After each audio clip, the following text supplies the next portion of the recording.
All right, everyone. Got Miss Amanda out to the range today. She's not happy about it. I'll tell you that straight right up front. It's supposed to be a nice, beautiful, sunny day today, about 56, 57 degrees, which she probably would have been okay with. Still would have whined a little bit, but it didn't turn out that way. It stayed overcast, and it's about 47 degrees, which is not cold, but it's like 19 to her. She's been whining a little bit, but she has came out and she has shot several guns today, so thank you for sucking up the cold so everybody could see what Miss G Squared's thoughts were on things. We have the LFA Apollo 11 compact, and I did the initial review. And before we get started with this part of the review, just want to make sure that everyone knows that we want you more than anything to make sure you know Jesus Christ is your Savior. If you do not, reach out to me, gsquaredtactical@gmail.com. Be more than happy to share the gospel of Jesus Christ with you and help you. Any questions you might have, it would be the highlight of our day. Anyway, back to the Apollo 11. So I did the initial review, and I didn't really talk about specs, heights, weights, all that type of stuff intentionally because I just wanted to shoot the gun. I was hesitant to buy the gun for well over a year, almost a year and a half, 2 years that it's been out, because some people said there were some issues of different types. Some of those they said were about the magazines, as it only comes with one magazine. That ticks me off. I'll say that right up front. $1,000 gun. I don't care if it is an entry level 2011. It should come with at least 2 magazines. I mean, you're going to give me a $150 case, which is a super, super nice case. You can give me another magazine. But either way, it will fit most 2011 magazines. The Prodigy, the Staccato, the Mac 9, the Thesis. I took all of those mags, Thesis DS 1911. I tried them out. They all worked fine. Off camera, when I shot one magazine, it did fail to lock back on the mag, okay? But could have been me, not totally sure. But before I get into talking about, I did film, I put 91 rounds through it in that video. Invite you to go over and check out that video. But after that video, I filmed some shorts just running the gun, having a little bit of fun with it. It is a fun shooter. And ended up about 200 rounds in, okay?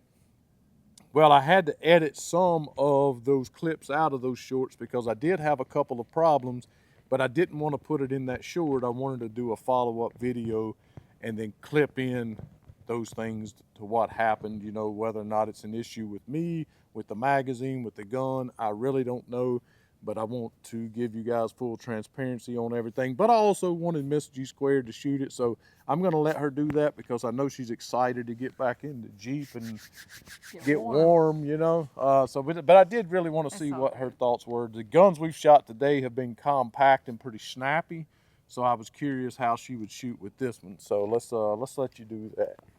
You can get a little closer if you want to. About 12 yards. Can we do the tree or the... Whatever you want. Wear it out.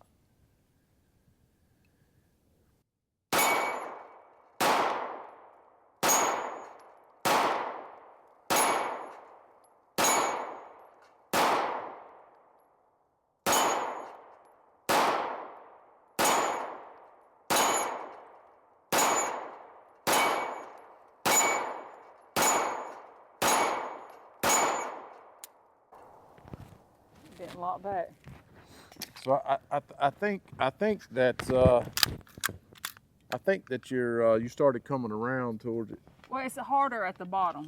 My hands is like ice. Well, it's like you started getting you. So what do you think about the gun? It's a smooth shooter. You like Yeah, it's smooth.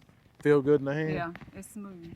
Feels really good in the hand. Smooth operator, is that what you said? Oh yeah, smooth operator. Yeah. All right, so it's a smooth operator. You like the way it feels in your hand. It didn't lock back on the mag, but I'm going to talk a little bit about some of the, let me grab some of these magazines over here. I got that was the factory magazine. No, actually that was a Thesis magazine, the one that I actually had a problem with it not locking back once or twice. But to go over some of the specs right quick for some of you that that like that type of thing, you want to know the heights, weights, and that kind of thing. So the weight on this gun comes in at 32.61 ounces.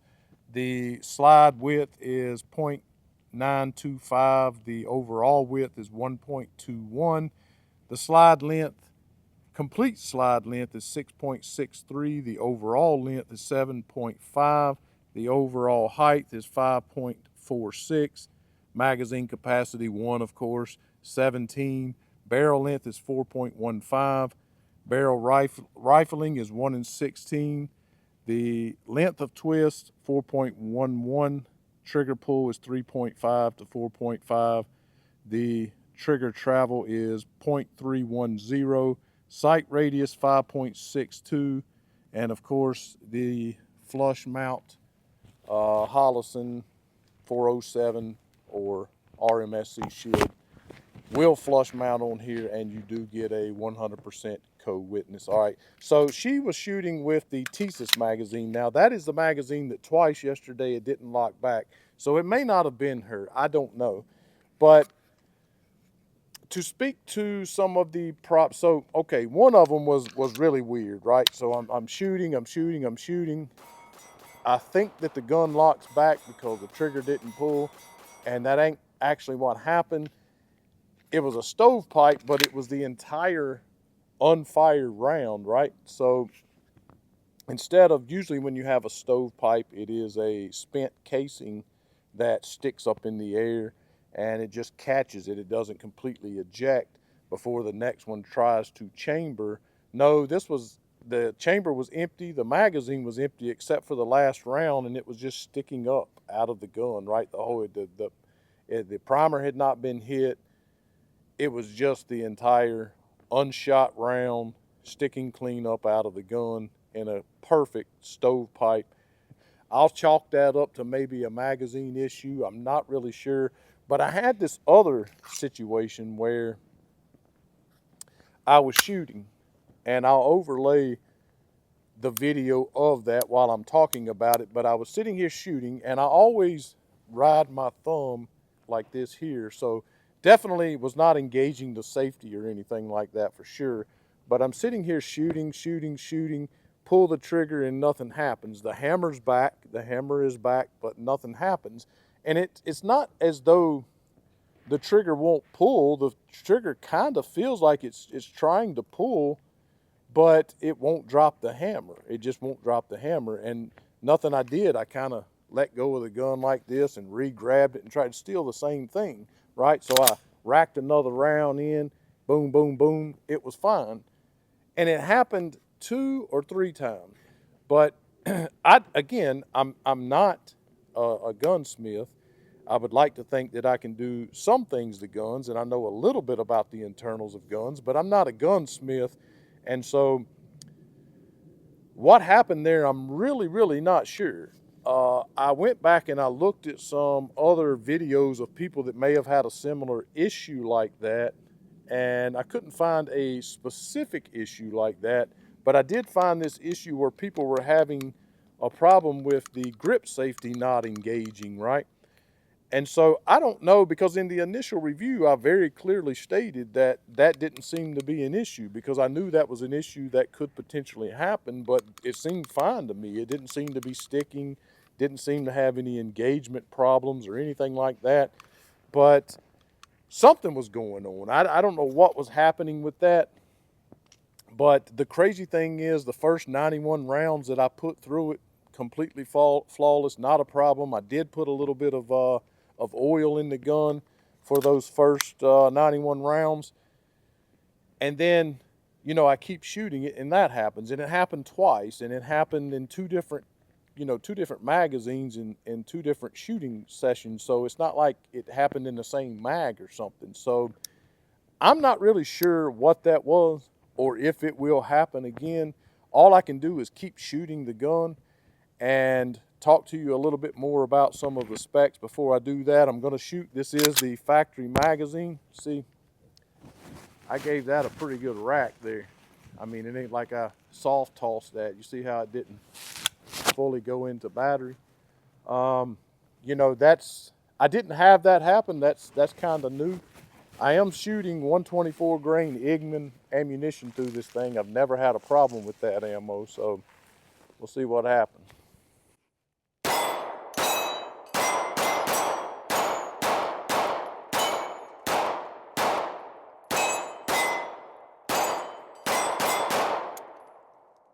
So it didn't lock back. And I can tell you of a certainty that I'm definitely not riding the slide lock on this gun. Now, my meaty fingers do ride the slide lock on a lot of guns, but not a 2011, not a 1911. It just doesn't happen. So anyway, that was the Checkmate magazine that came with the gun. Okay, not sure if that shows up for camera, but that is the Checkmate magazine that came with the gun. I'm going to use the Prodigy mag next, and again, I'll use the slide lock. It is definitely very sloppy. It wasn't really doing that yesterday. It is definitely sloppy going into battery now, whereas it was not doing that yesterday. And I don't think it should be so dirty and oilless after 200 rounds that it should be, you know, that sloppy. I don't know.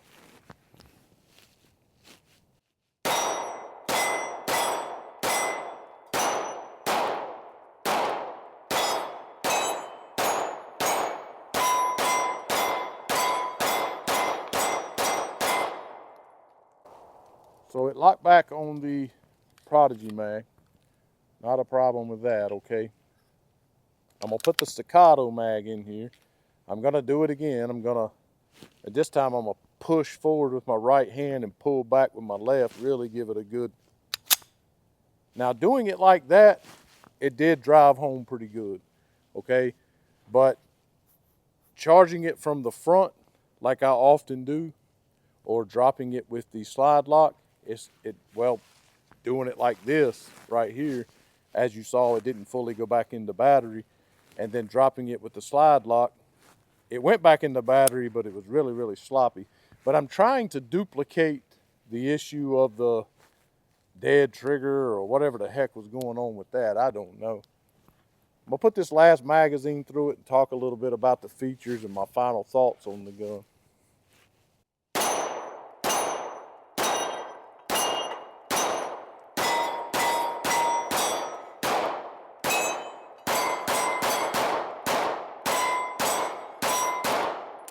And it's not locking back on the magazine. Now, again, you could say, well, you're using the magazines that didn't come with it from the factory, but it didn't lock back on that one either. Literally, the only one it locked back on was a Prodigy mag. Now, that wasn't happening yesterday, but I was very purposeful with that one. I was watching it while I was shooting. That's why I was, missing a good bit more. Very purposefully. I mean, this is the way I'm on it right here. My hand is nowhere near my thumb or any part. That's the way I'm holding it normally. It's nowhere near that slide lock. It's not me hitting that slide lock, not even close, okay? So why it won't lock back on the magazine, I have no idea, right? But I'm gonna talk a little bit about some of the features, things I like, things I really don't. It has a 4-slot pick rail up front. Obviously it's ported, 3 holes on each side, and the cutout in the slide, of course. The serrations on the front are really nice. That's why I like using them to rack the gun. They do come across the top and they're very functional. So, again, I didn't feel a problem with, loading the magazine or chambering around that way. They are very nice. Does have a tritium field green front sight on there. I prefer orange or red or something like that. You know that. Blacked out serrated on the rear, and like I said, you do have a 100% co-witness with these sights. The serrations on the rear are good as well. They are aggressive. It is a flush mount for a Hollison 407 or RMSC Shield. Does have a bull barrel, and you see that right there. There's no magazine in this gun. I mean, I don't know what's going on with that right there. I mean, but either way, this is, I am to understand, a 3D printed lower here, right? And I don't know necessarily what I think about it. I can't say. It looks good. I like the way it looks. It really feels phenomenal in the hand, like I said in the first video. But I don't know. I guess time will tell with how it holds up. It does have a ambidextrous. I know people's going to say, that ain't how that's said. It has an ambi safety. Now, I'm a little bit of a snob about a safety. I was playing with the safety in the first video. It does snap off and snap into place. very good. I do like the safety. I like the mag release. It's very tactile. I can manipulate it without adjusting my grip, and it doesn't seem to be swappable for the lefties.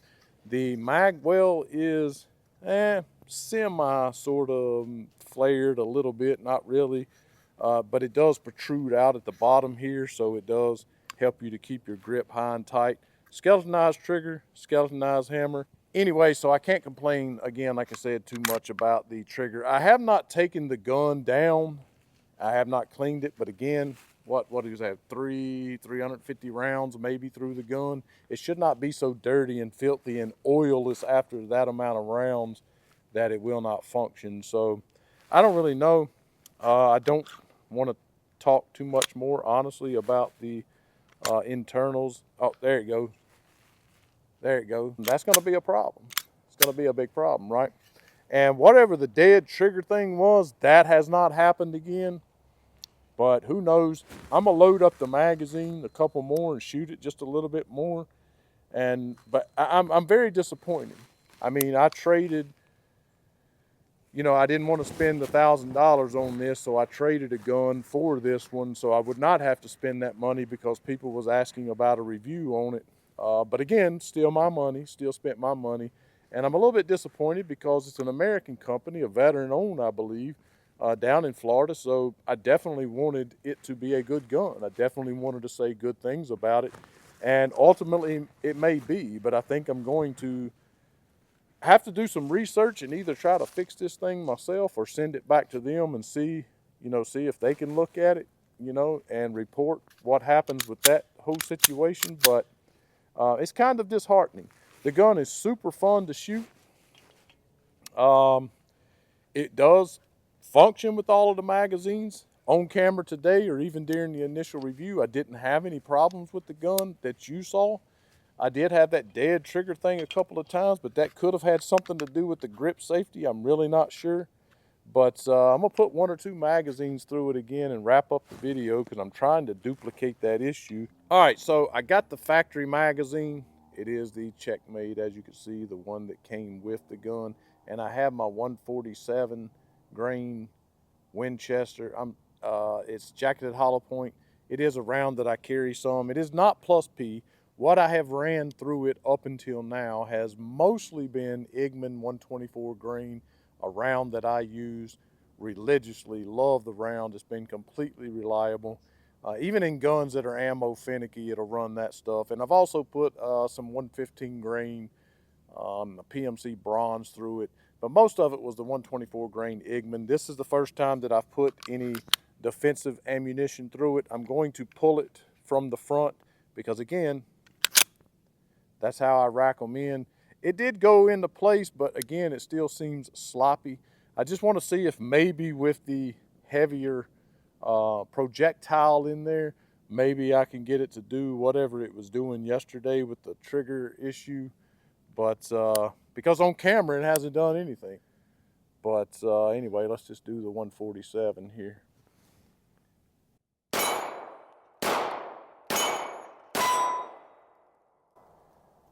Okay. So before I had a chance to show you, it kind of popped back in, but it didn't fully go back into battery. Not really sure, but it just didn't go back into battery.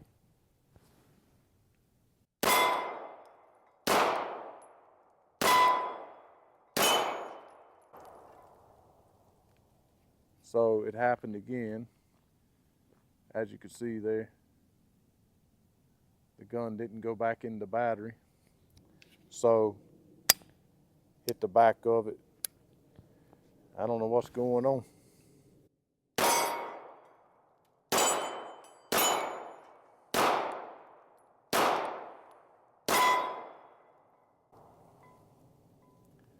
So as you can see, it happened again. Just not going back into battery.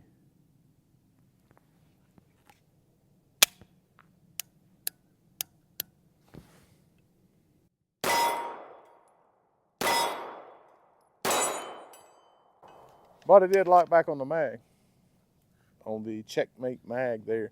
So as you can see, I mean, you can see the front of the gun. I mean, it's definitely she's definitely dirty without a question, okay? But again, a little over 300 rounds at best, and I did put a few drops of oil in the gun because it was bone dry. So I I I don't know. You know, it's not, the thing is, it's not often that I come out to the range and have a bad report on the gun. So that usually catches me off guard, honestly, you know. And I'm trying not to show my emotion about it, but I traded a gun that I actually really, really liked because I really liked the look of this gun. I really wanted to like it. But at $1,000, you know, my Thesis DS 1911 Turkey, you know, everybody runs their mouth about Turkish made firearms, but my Thesis, my Mac 9, both made in Turkey. Pretty sure they're both made by Thesis. Just Mac is made to Mac standards, but they were both phenomenal. Like, I had no issues with either one of them. I would totally trust them right now to carry, to put on my nightstand or anything else. Zero problems. I paid like $600 for the Mac, about the same or less for the 1911 DS from Thesis. Absolutely no problem. So, in my opinion, that is an entry level. The $600-700 range. I would call this more of a mid tier, right? $1,000. I'm paying $1,000 for the gun. I'm a little bit disappointed, just to be honest with you, and I'm really disappointed that whatever was going on with that trigger thing, because the slide was all the way forward when that was happening, right? It was not a situation where it did not fully go back in the battery. It was all the way forward. It had fully seated, and the trigger just wouldn't, it wouldn't release the hammer. Now, it could have been the grip safety. I don't know. I haven't been able to duplicate it. I have been very purposefully holding that grip safety, but there's that grip safety is goofy to me, right? There's just something off with that whole situation. But either way, can I recommend the Apollo 11 compact or the Apollo 11 in general? Nah, not just yet. But what I will do is maybe you guys can comment in the comment section and let me know if there's something that you think could be done. As far as it not going back into battery, maybe a good cleaning, because again, I didn't clean it out of the box, but I cleaned none of my guns out of the box. Maybe a good cleaning, a good oiling, maybe it'll run like a fine-tuned machine. But I am going to reach out to LFA, see what they have to say about it, see if they want me to send it back to them. Not really sure. But as of right now, I can't really recommend the gun of a good conscience, but I will let you know how it goes from here. Either way, it is a good day at the range regardless. Thanks so much for watching. Consider going over, supporting me on Patreon. All of it will go back into buying ammunition and targets and things for the channel. As always, be sure to subscribe. Thanks, and to God only be the glory.